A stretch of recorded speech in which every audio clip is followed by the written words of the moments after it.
سیدنا عبداللہ ابن عباس رضی اللہ تعالی عنہما بیان فرماتے ہیں کہ رسول اللہ صلی اللہ علیہ وآلہ وبارک وسلم نے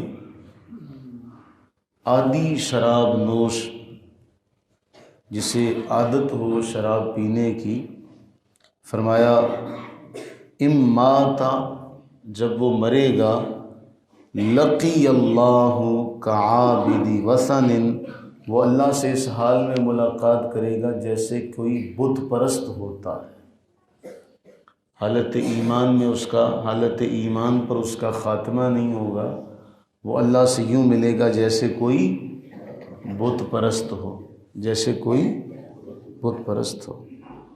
آپ اندازہ کر لیں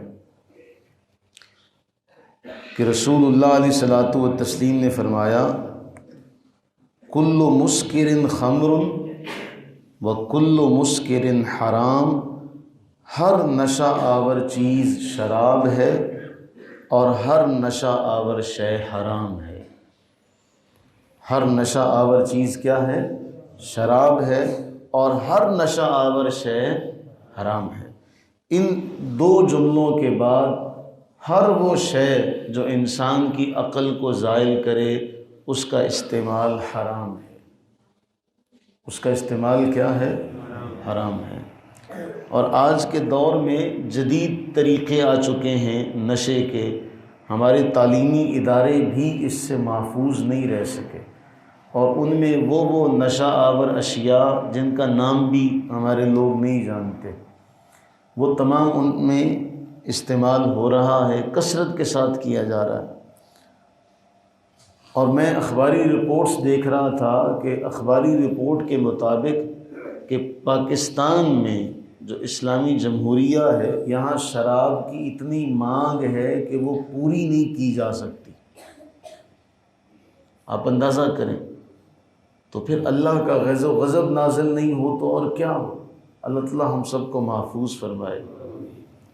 جس چیز کو اللہ تعالیٰ نے قرآن کریم میں منع فرما دیا ہو اور رجس کہہ دیا ہو، پلید کہہ دیا ہو، اگر اسلام کے نام پر بننے والے ملک میں وہ اشیاء بنے تو پھر بتائیے اس ملک کے جو صاحب اقتدار لوگ ہیں ان لوگوں کا پھر کیا ذمہ داری ہے، اور وہ اپنی اس ذمہ داری سے اللہ کے حضور کوئی اپنی جان چھڑا سکیں گے اس کا جواب دینے؟ اور پھر ایک حدیث جامع ترمذی کی، رسول اللہ صلی اللہ علیہ وسلم نے فرمایا جس نے شراب پی 40 دن تک اس کی نماز قبول نہیں ہوگی، توبہ کر لے تو اللہ توبہ قبول فرما لیتا ہے، اور اس کے بعد اگر پھر پیتا ہے تو پھر 40 دن تک اس کی نماز قبول نہیں ہوگی۔ فرمایا اگر چوتھی بار یہی حرکت کرے تو اب اللہ تعالیٰ اس کی توبہ بھی قبول نہیں فرمائے گا، اور اللہ تعالیٰ نے اس کے لیے کیا فرمایا؟ دوزخیوں کی پیپ اس کے لیے مقرر کر دی ہے کہ اب اس کو دوزخیوں کی پیپ پلائی جائے گی۔ ہماری سوسائٹی کا حال یہ ہے کہ ہمارے بڑے جو حلقہ احباب ہیں ان میں اس کو فیشن سمجھا جاتا ہے۔ جس چیز کو رسول اللہ علیہ السلام منع فرما دیں اس چیز کو فیشن سمجھنے والا طبقہ کبھی ترقی کر سکتا؟ تو کثرت کے ساتھ جو نشہ ہے اس کی روک تھام کے لیے کوئی ایسے جامع اقدامات نہیں کیے جا رہے کہ ہماری نئی نسل اس سے محفوظ رہ سکے۔ ہمارے آج جب نکلتے ہیں نا ہم باہر تو ترس آتا ہے، افسوس ہوتا ہے، وہ نوجوان بچہ جو ابھی جس کی داڑھی بھی نہیں پھوٹی، جس نے ابھی اپنی عملی زندگی میں قدم نہیں رکھا، اور وہ سگریٹ پھونک رہا ہوتا ہے، وہ اپنا آپ جلا رہا ہوتا ہے۔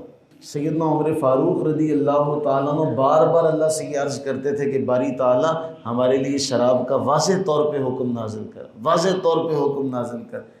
یعنی ہمیں حضرت عمر فاروق رضی اللہ تعالیٰ عنہ کی سنت پر عمل کرتے ہوئے یہ دعا کرنی چاہیے کہ باری تعالیٰ ہمارے ملک کے جو معمار ہیں، جو مستقبل ہیں، جو نوجوان ہیں، وہ کسی کے بھی بچے ہوں، ہمارے بچے ہیں، کسی کے بھی بچے ہوں، ہمارے بچے ہیں، کہ اے باری تعالیٰ ہماری نئی نسل کو ان نشے کی جو لت ہے، ان نشوں سے ہماری نوجوان نسل کو محفوظ فرما۔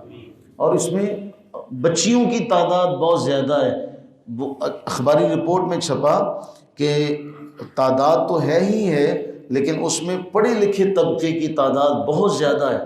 جو جدید سروے ہوا اس میں یہ کہ پڑھا لکھا طبقہ جو ہے اس کا 68% جو ہے وہ پڑھا لکھا طبقہ ہے، آپ اندازہ کر لیں، اور اس پڑھے لکھے طبقے میں زیادہ تعداد جو ہے وہ بچیوں کی ہے۔ تو پھر ہم بھی اسی معاشرے کا حصہ ہیں۔ اللہ سے یہ دعا کریں کہ باری تعالیٰ اپنی رحمت کا، اپنے فضل کا صدقہ ہماری نوجوان نسل کو اس نشے کی لت سے محفوظ فرمائے، اور ہمارے ارباب اقتدار کو ایسے تمام اقدامات کرنے کی توفیق عطا فرمائے جس سے اس کا جڑ سے خاتمہ ہو سکے۔